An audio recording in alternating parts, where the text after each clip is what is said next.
Olá, bem-vindos ao canal.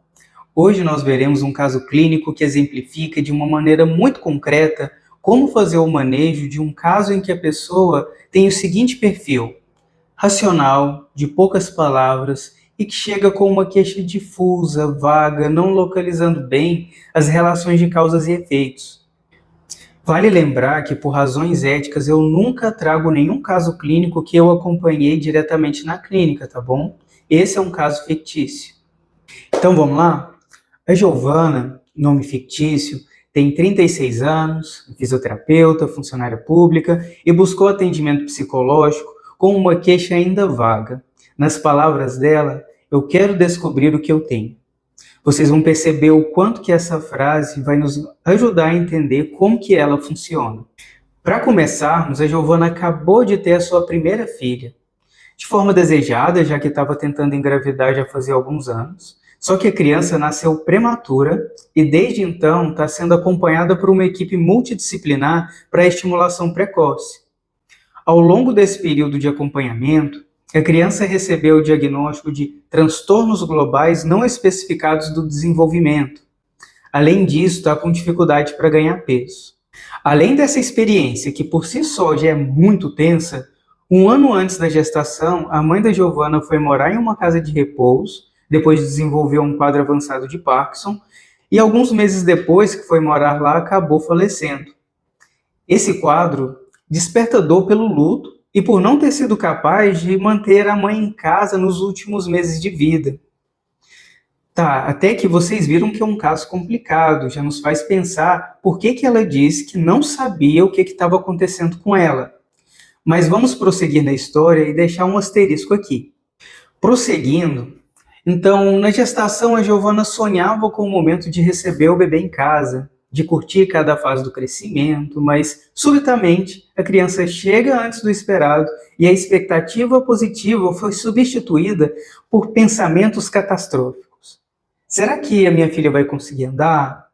Será que ela vai conseguir falar? Um dia vai conseguir ser independente? Uma série de perguntas que só o tempo vai responder, mas é claro que isso vai gerar muita ansiedade. Ou seja, foi um acúmulo brutal de eventos que tem uma carga emocional muito grande.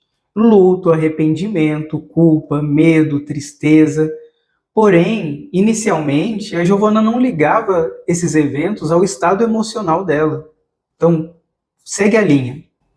A Giovana falou que os amigos e a família consideram uma pessoa forte e pragmática, que é capaz de superar qualquer coisa sem se abalar, mas depois do falecimento da mãe dela e o diagnóstico da filha, passou a manifestar insônia, irritabilidade, dificuldade para se concentrar, enxaqueca, taquicardia e medo constante da morte dos entes queridos. Ok, a Giovana tem uma maneira muito específica de enfrentamento. Vamos olhar para a história dela na infância para entender tudo isso. Primeiro, ela conta que carrega memórias marcadas por escassez de recursos e de sofrimento emocional. Ela foi criada em um ambiente de pobreza, vivenciou humilhação, maus tratos da avó paterna, essa que cuidava dela enquanto a mãe trabalhava. Ok, esse passado contribuiu para o desenvolvimento de um perfil que a gente chama de hipervigilante, de quem aprendeu a não precisar de ninguém. Então, na vida adulta, mesmo com estabilidade financeira e conjugal, esse padrão de autonomia rígida ficou instalado e se tornou um fator agravante diante de uma avalanche de demandas que ela estava enfrentando.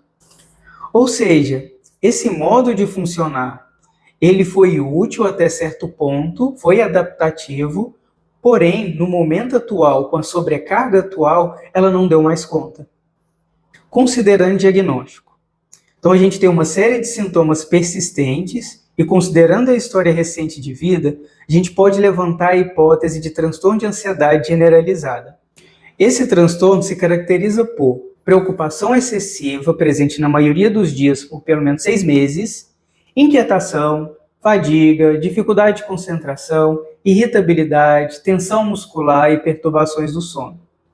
Mas como estamos olhando na perspectiva da Gestalt terapia, nos cabe perguntar se o diagnóstico dá conta de tudo o que está acontecendo. E a resposta é não. O diagnóstico ele serve para que a gente possa se comunicar com outros profissionais que estão acompanhando ela e entender por quais razões ela precisa ou não ser encaminhada para outro médico, especialista, educador físico, nutricionista. Mas o que você precisa considerar quanto a diagnóstico é que a maneira como ela está nesse modo de funcionamento é transitório e singular na maneira como ela está vivendo e interpreta essa realidade. Cabe repetir, esse transtorno não é algo que compõe a identidade da pessoa, é um modo de funcionamento transitório. Serve para quê? Para decidir quais tratamentos vão ser eficientes, quais adaptações no trabalho podem ser úteis e coisas nesse sentido. Burocracias necessárias que, por mais que você seja um psicólogo avesso a essas generalizações, se lembre que você não está isolado no trabalho com essa cliente. Com essas ressalvas, podemos dizer então que a Giovana desenvolveu um padrão ansioso, que são formas de dar conta de uma sequência de situações inacabadas que vão exigir dela um nível de desempenho impossível de sustentar emocionalmente, pelo menos nesse momento de vida. Agora, vamos pensar sobre o que a gente viu até agora e como a gente pode realizar esse manejo clínico. Em vários momentos, a Giovana evitou o contato com a sua dor, seja na infância, marcada por privações, seja na perda recente da mãe e no cuidado com a filha. Essa postura da Giovana pode ser compreendida na Gestalt terapia como um bloqueio na fronteira de contato. É o que a gente chama de deflexão, que é um mecanismo que a pessoa evita o contato direto com ela mesma, com o outro e com o ambiente. Então a Giovana tenta sustentar esse papel de mulher forte e determinada, mas ela está mostrando que chegou no limite, nesse modo cristalizado, ao não entrar em contato com as questões que estão pesando mais, ao não reconhecer as dores e, consequentemente, ao não fechar as gestaltem abertas. Você pode estar se perguntando o que é essa cristalização no modo de agir e de reagir de uma pessoa. A gente pode dizer que é um modo desatualizado para lidar com situações novas. Imagina uma pessoa que sempre viveu num ambiente em que faltou até comida todos os dias. Mesmo se ela começar a ter dinheiro sobrando, ela vai carregar os hábitos de quem passou fome.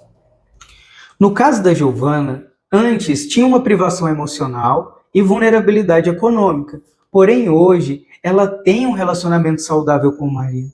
Ela tem estabilidade financeira, mas ela ainda não tem a sensação de ter um lar próprio, de não ser amada e de estar vulnerável economicamente. Outra coisa que a gente deve prestar atenção aqui é que no passado ela aprendeu a não mostrar fraqueza e não mostrar necessidades, pois isso poderia ser usado contra ela. Aqui cabe despertar awareness quanto à situação atual. Então, o nosso papel é facilitar o que a gente chama de autoatualização. Quanto ao que está acontecendo agora, a gente tem o luto da mãe que faleceu, o que implica numa sensação de perda e na culpa que ela está se imputando por não ter conseguido manter a mãe em casa.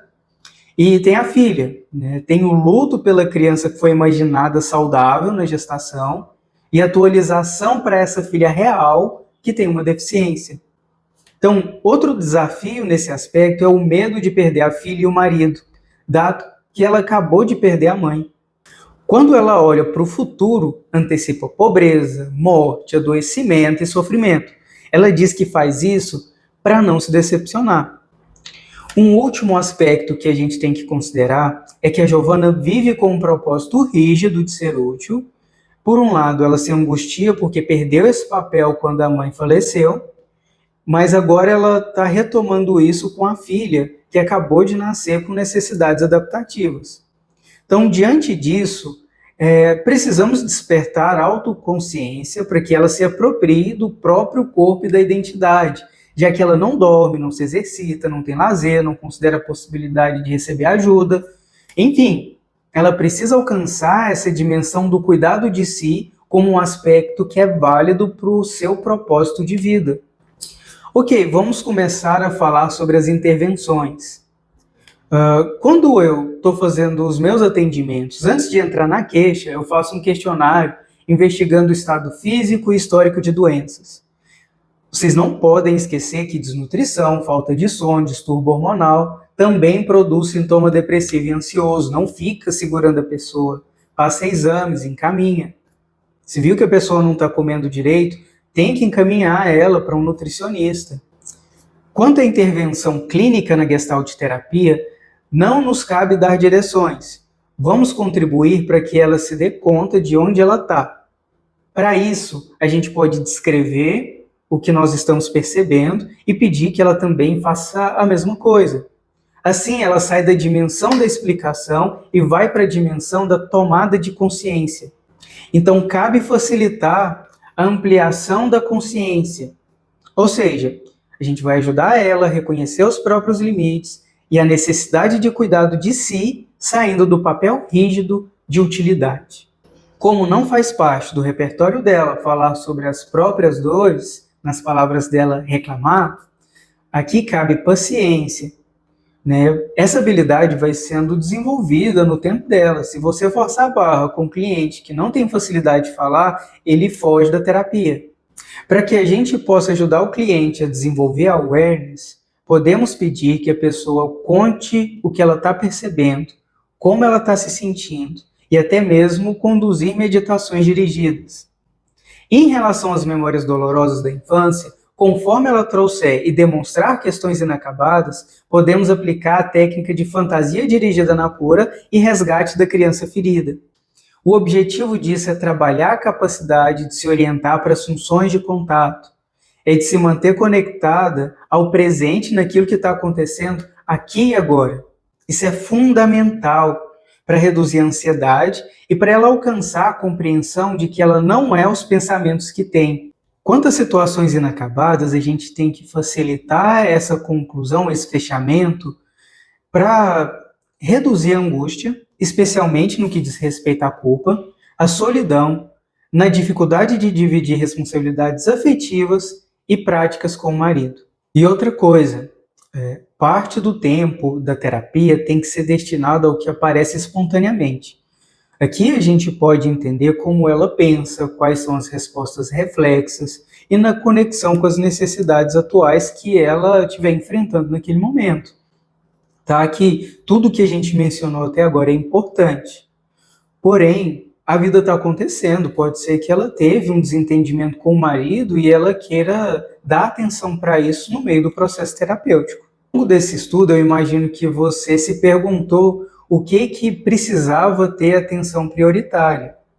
Luto pela mãe, ou os medos em relação à filha, os pensamentos catastróficos em relação ao futuro, as memórias traumáticas do passado com essa avó paterna, ao modo de supressão emocional, ou de viver a partir da utilidade. O que é prioridade para ser trabalhado no caso dela?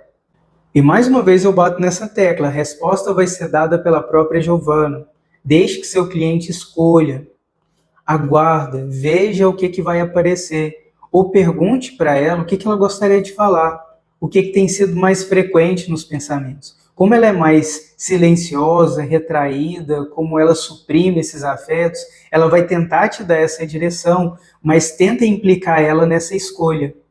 Na abordagem da Gestalt terapia, nós vamos buscar que o cliente desenvolva autossuporte, dê a oportunidade para ele fazer escolhas de como ele quer viver, para ele tomar responsabilidade pela própria vida e não ficar necessitando de alguém para dizer o que ele deve fazer e para onde ele deve ir.